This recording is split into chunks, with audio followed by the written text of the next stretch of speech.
ഞാനിപ്പോൾ നിൽക്കുന്നത് രജൗരിയിലെ ഏറ്റവും പ്രധാനപ്പെട്ട ഒരു തെരുവിലാണ്. അതായത് ഈ പ്രധാനപ്പെട്ട സർക്കാർ ഉദ്യോഗസ്ഥരൊക്കെ താമസിക്കുന്ന ഒരു പ്രദേശത്താണ്. അവിടെയാണ് ഇന്ന് പുലർച്ചെ ഉണ്ടായ പാകിസ്ഥാന്റെ ഷെല്ലിങ്ങിൽ രജൗരിയിലെ അഡീഷണൽ ഡെവലപ്മെന്റ് കമ്മീഷണറായ രാജ്കുമാർ ഥാപ്പയുടെ ദാരുണമായ മരണം ഉണ്ടായിരിക്കുന്നത്.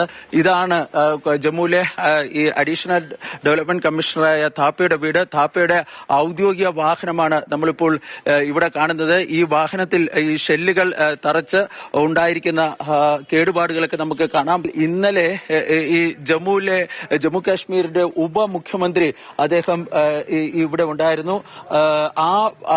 ആ സമയത്ത് ഈ വാഹനത്തിലാണ് രാജ്കുമാർ ഥാപ്പ എന്ന ജമ്മുവിലെ രജൌരിയിലെ ഏറ്റവും ജനപ്രിയ ഉദ്യോഗസ്ഥരിൽ ഒരാൾ എന്ന് നാട്ടുകാർ വിശേഷിപ്പിക്കുന്ന ഥാപ്പ ഈ സഞ്ചരിച്ചിരുന്നത്.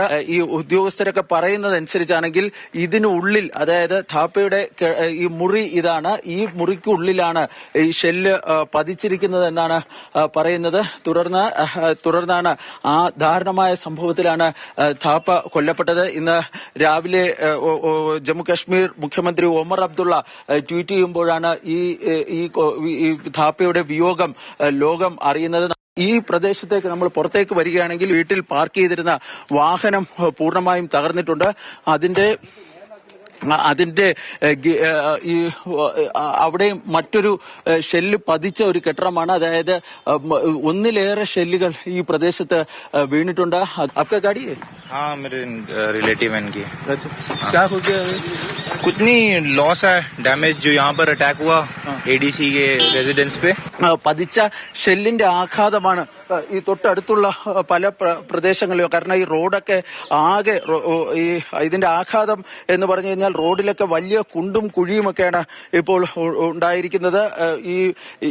ഈ ഷെല്ലിന്റെ, അതായത് DC-യുടെ വീട്ടിൽ, അഡീഷണൽ ഡെവലപ്മെന്റ് കമ്മീഷണറുടെ വീട്ടിലെ ഷെല്ലിൽ പതിഞ്ഞ ഷെല്ലിന്റെ ആഘാതത്തിലാണ് ഈ സമീപത്തുള്ള പല വീടുകൾക്കും ഈ കേടുപാടുകൾ ഉണ്ടായിരിക്കുന്നതെന്നാണ് നാട്ടുകാർ പറഞ്ഞിരിക്കുന്നത്. വലിയ തോതിലുള്ള നാശനഷ്ടമാണ് നമുക്കിവിടെ കാണാൻ വേണ്ടി കഴിയുന്നത്.